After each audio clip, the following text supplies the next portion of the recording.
Hello, my name's Lewis, and I'm going to continue reviewing the one of my favorite comic series, The Question. We left off last. The Question had this encounter with this evil minister who was looking to bring about the end of the world by heightening the evil in the world and perpetrating more and more evil in the world, and so he was influencing the mayor of Hub City, which is where the Question lives, and the Question, after having this sort of spiritual rebirth through first of all by being shot, and then through an encounter with this master martial artist, Richard Dragon, he is now becoming a new man, and essentially the driving force behind him as a hero is this idea that he's curious, and he's not sure what is right and wrong, and he kind of wants to figure it out as he goes along, and that's why he's a hero. And so these next two issues that we're going to look at, issues 5 and 6, are the epilogue of that story, and they're not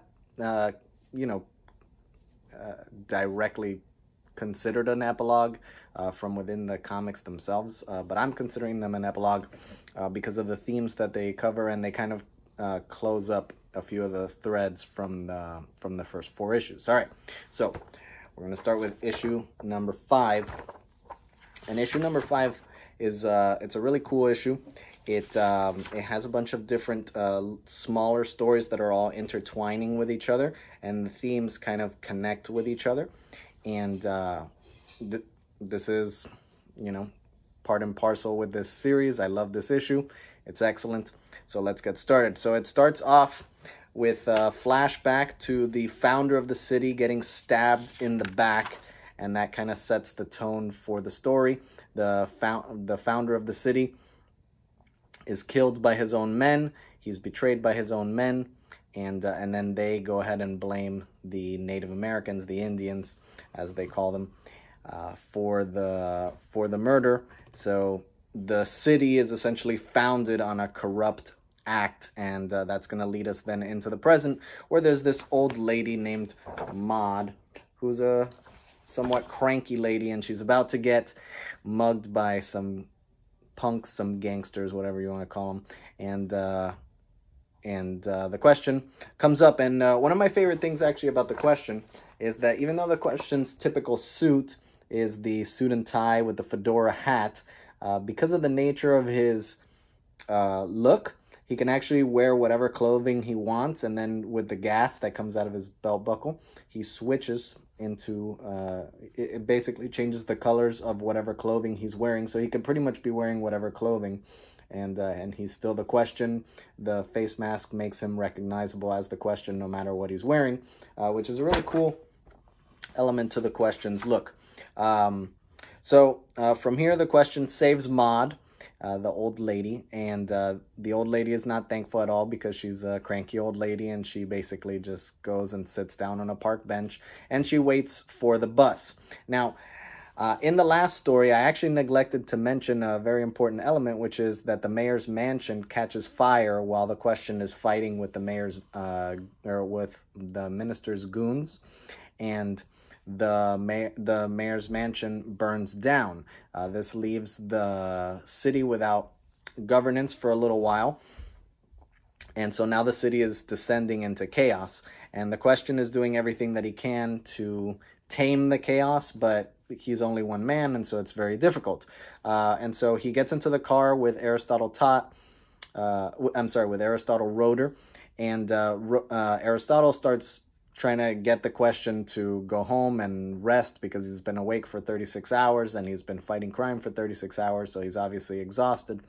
And the Question tells him no, because all of this is his fault. And Aristotle delivers this really excellent line that I love. He says, "It's not your fault." And the Question says, "I feel responsible." And Aristotle tells him, "No, you feel guilty, and that's not the same thing."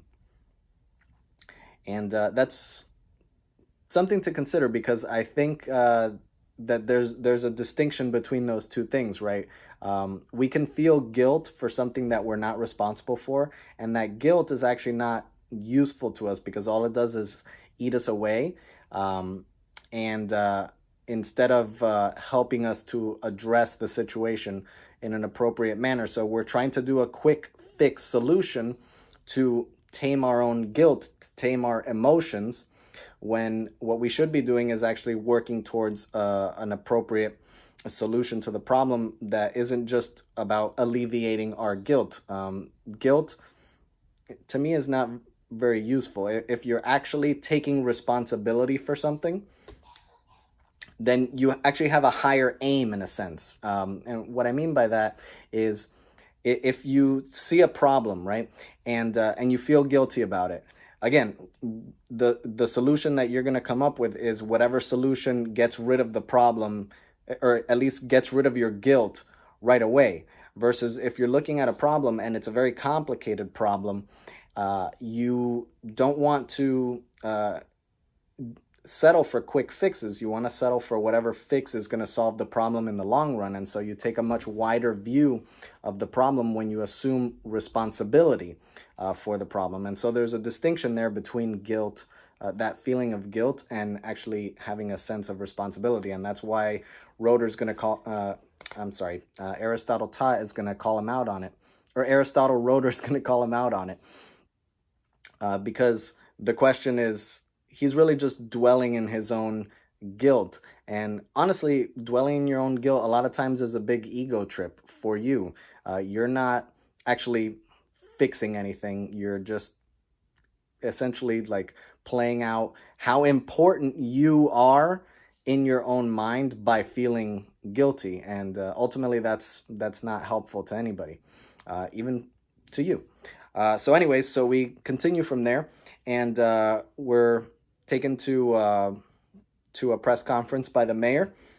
The mayor starts blaming all the problems in the city on the commies, which the question thinks is obviously ridiculous, because it is ridiculous. The commies don't have anything to do with any of the problems that are happening in the city, and obviously one of the major problems is that the mayor is a drunk and he doesn't actually run the city, and now that his right-hand man is dead, he doesn't have any direction, and so he really doesn't know how to govern the city.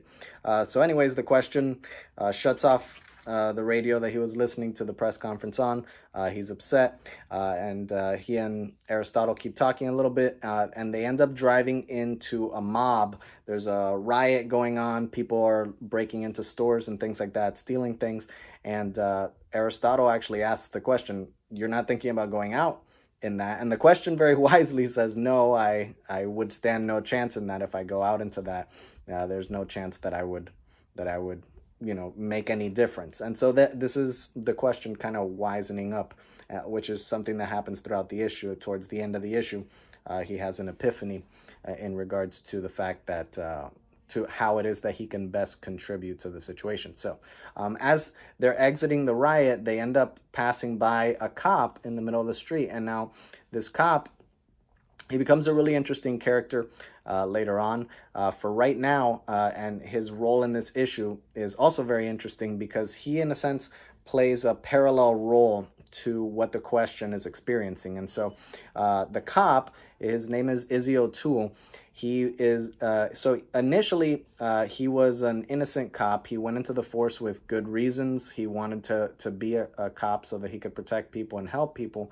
But when he gets into the force, the police force is corrupt.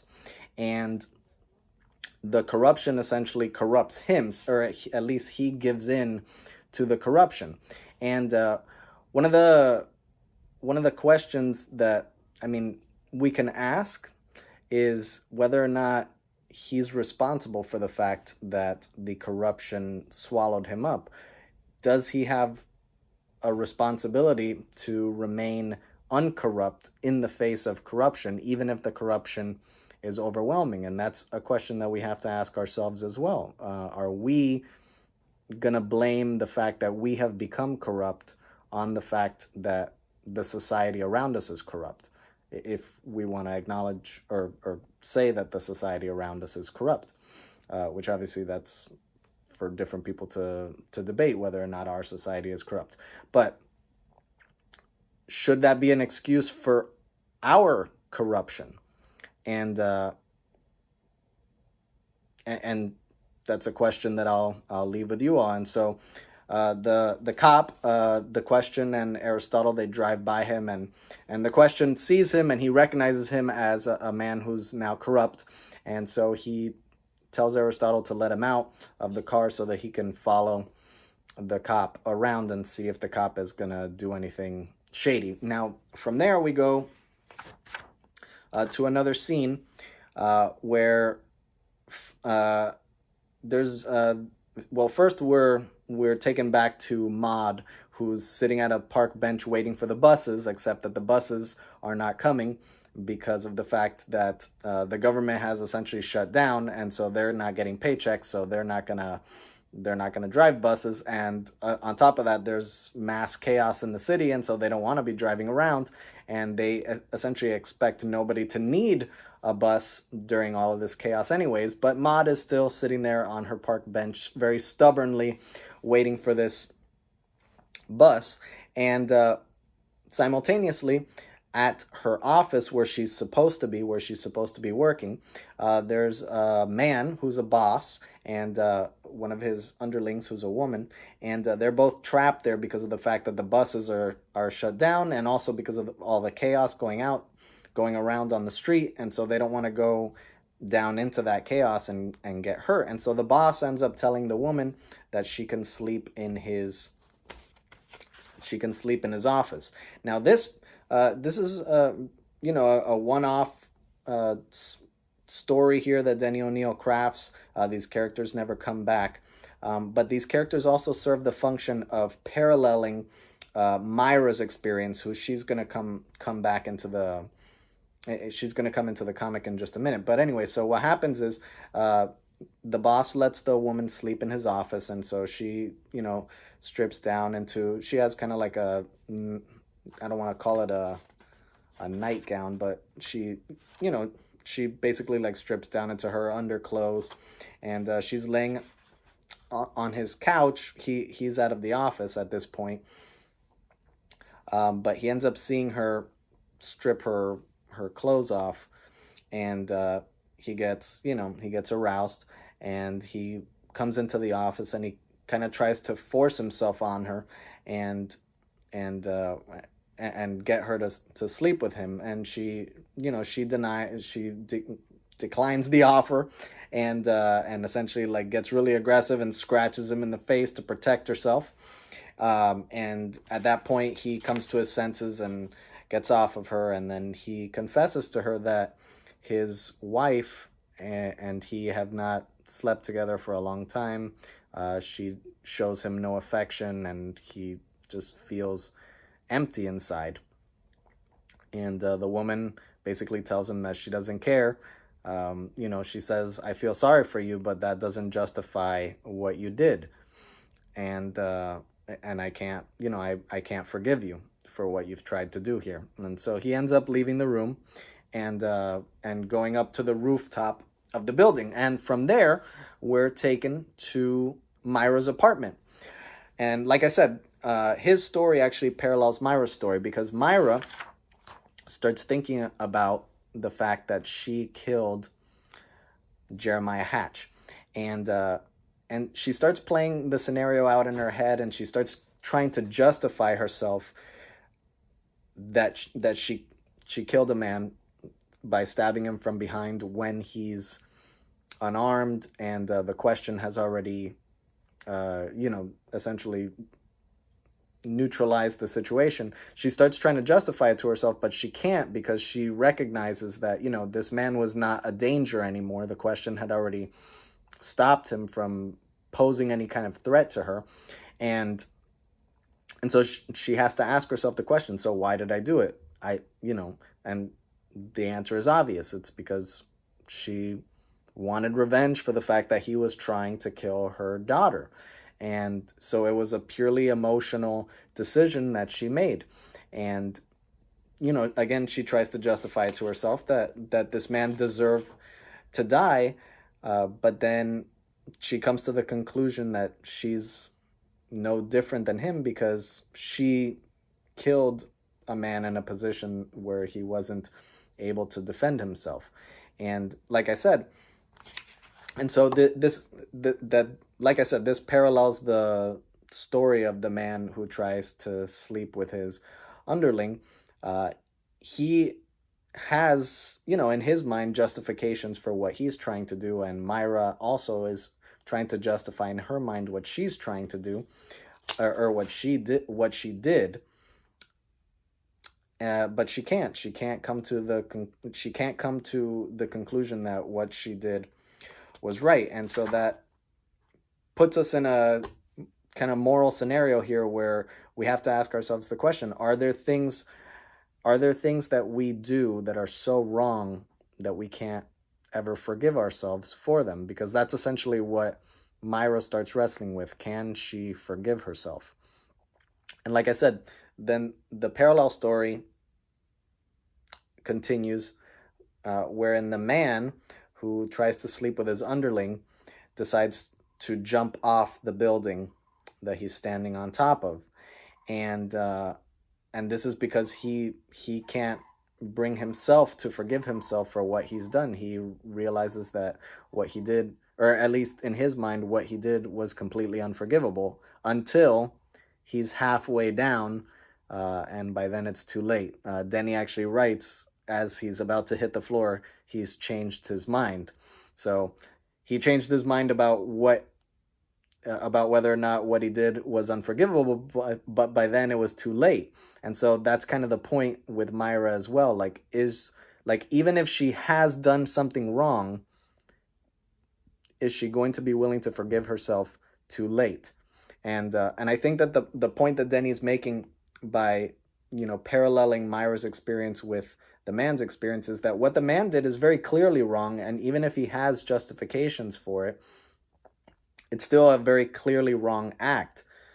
And yet, when he takes his life, he regrets it at the last second, but by then he can't take it back. And so does Myra want to do the same thing, or does she want to forgive herself? And the same goes for us. When we do something that is very clearly wrong, is there redemption for us? Is there the opportunity for forgiveness? And is there the opportunity for us to forgive ourselves? Can we move past a truly unrighteous act on our part? It's a question left hanging here. So the man ends up jumping off the building. He lands on the ground, and some passerbys see him there, and they start stealing stuff off of the dead man's body. And that's when Izzy O'Toole comes back into the story. And Izzy O'Toole, we hear his inner monologue, and he's talking to himself about how he knows that he's corrupt, but he goes out into this chaos essentially to remind himself of why he became a cop to begin with. And so he starts, so he's walking around. That's the whole purpose of his walk, to remind himself why he became a cop. And then he comes across these men who are, they're looting this dead person on the ground. And so Izzy, points his gun at them and tells them, hey, I'm a cop, you guys can't be doing this. And one of them actually recognizes Izzy, and as somebody who had, he recognizes Izzy as somebody who had abused him or assaulted him using his authority, and actually broken the man's leg. And so the two men actually fight back against Izzy. They unarm him, and they have him down on the ground, and they're about to kill him when the Question shows up and beats up the two guys. There's this really basically he beats up the two guys, and he sends the two guys running off, and then he confronts Izzy, and they have kind of a back and forth exchange where the Question leaves him with his own thoughts, and he tells him, meanwhile, you and he can have a meaningful dialogue, meaning Izzy and the dead body on the floor. Now the Question is kind of judgmental towards Izzy, and you know, in a sense, rightfully so, because Izzy's a corrupt cop. But what ends up happening is the situation there actually leaves Izzy with an impression that, you know, the way that he's been living is bad, and this is actually going to be an element moving forward in Izzy's story in the rest of the comic series. But the question doesn't recognize that at this point. So he goes back into the car with Aristotle, and Aristotle convinces him that it's time to go home because the question can't do anything else. He's exhausted. He's been fighting for 36 hours, and there's nothing else that he can do.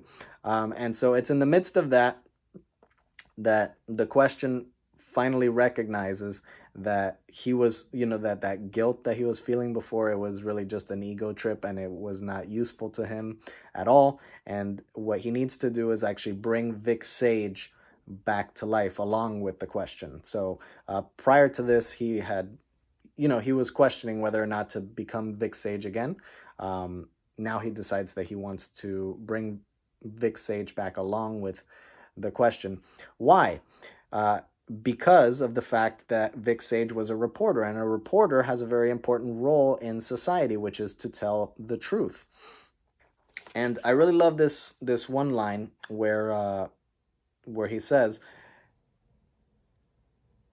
"It's important, Tot. The truth tellers are always important, whether they're scientists wrestling with quantum mechanics or philosophers riddling the meaning of life, or just working stiff reporters pounding the police beat." And then Aristotle says, "Amen." And I agree with that 100%. That is the foundation of a cohesive society, is people willing to tell each other the truth. And one of the things actually that makes me sad is that I actually think that our society right now is very much there's kind of like an underlying current of like, we don't want the truth because the truth sometimes hurts, and we don't want to be exposed to the truth because it assaults what we want to do or what we want to feel. And I think that's a corrupting element to any society if we're not willing to be able to listen to the truth and be willing to also tell the truth in a way that's loving and careful as well. And also being wary of the fact that we don't always know the whole truth, and so we do need to be careful about the fact that if we're going to tell the truth, we should be very diligent about making sure that we actually have the truth, and that we're not just telling the truth that we want to tell from our perspective, based on our emotions, because that truth is not always the actual truth, right? Which is obviously like one of the things that this series is trying to drive home, right? Which is that like the things that we feel inside are not always the best governor for our actions. The issue then closes with poor Maud.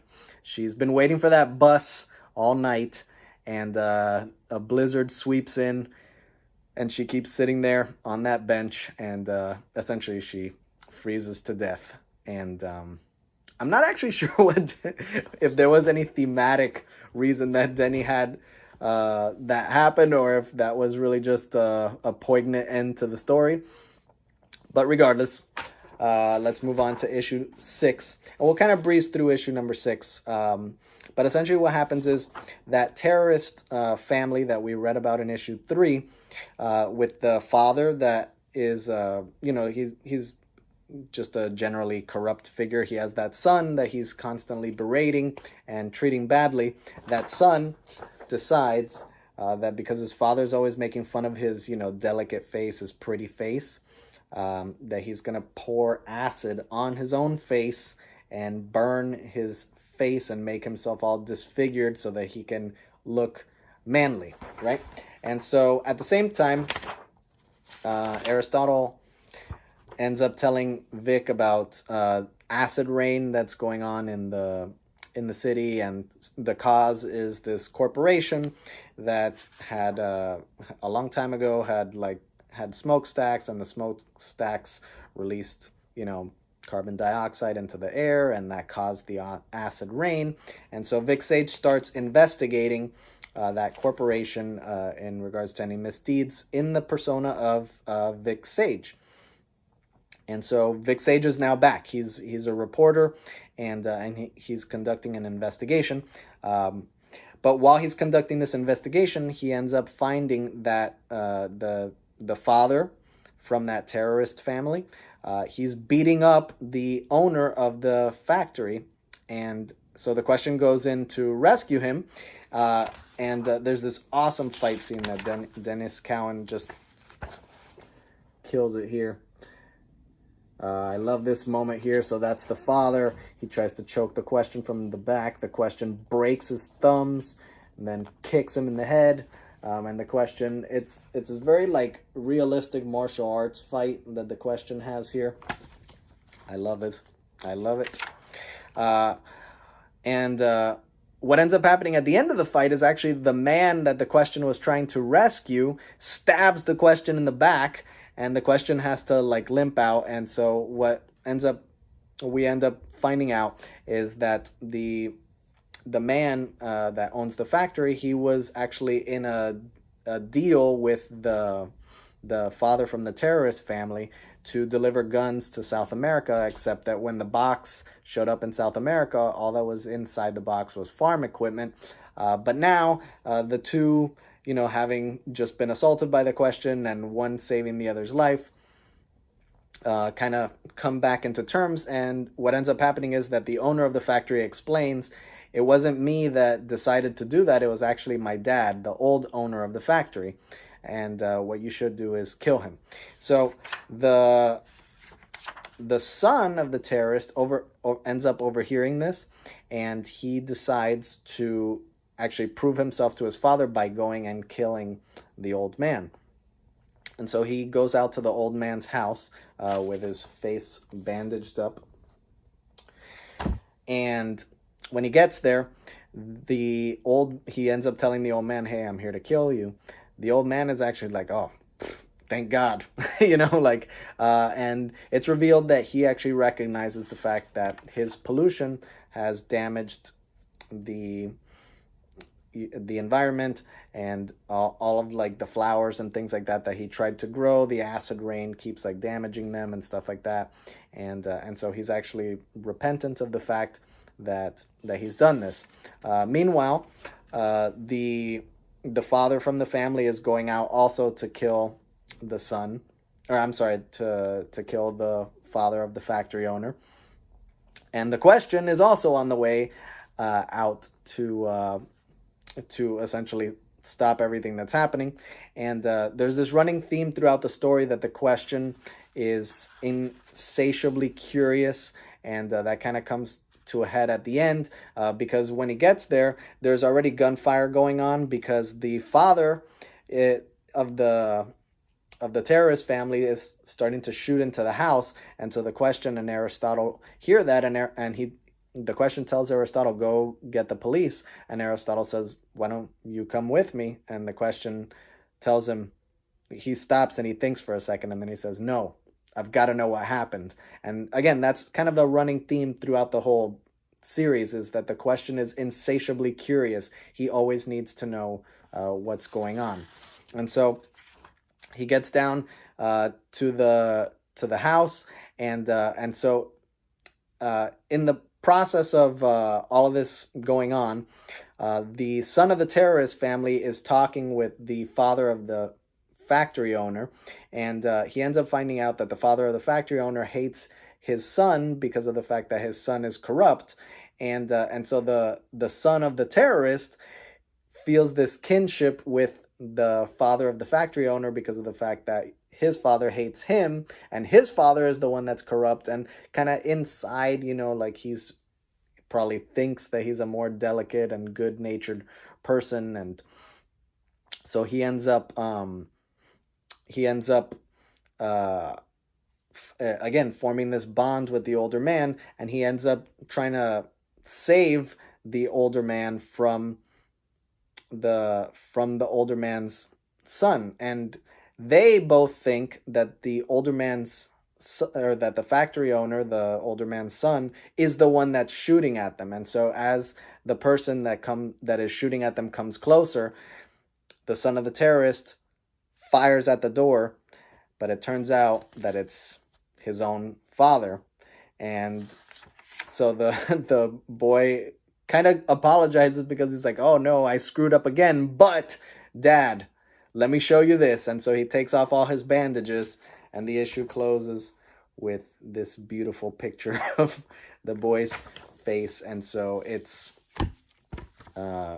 revealed that he burned his face off for the sake of his father's love, and ultimately, the relationship between the father and the son is that the son kills the father.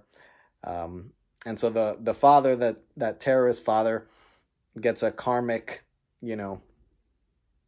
death, in the sense that, he created the monster that killed him. And that's also a big theme in the question, is the idea of karma and kind of the back and forth nature of morality, and how if you commit an immoral act, you might get away with it for a long time, but eventually that act comes back, and it kicks back at you, and ends up killing you, and so or harming you in some way. And that's another idea that Denny O'Neil plays with a lot. Obviously, it comes from Eastern philosophy and Eastern mysticism. So there we have it. Those are the next two issues. Hopefully my next video will be the next story arc. I hope to see you all then. I love anybody who is willing to listen to these videos. I appreciate you so much. Thank you for listening, and have a good day.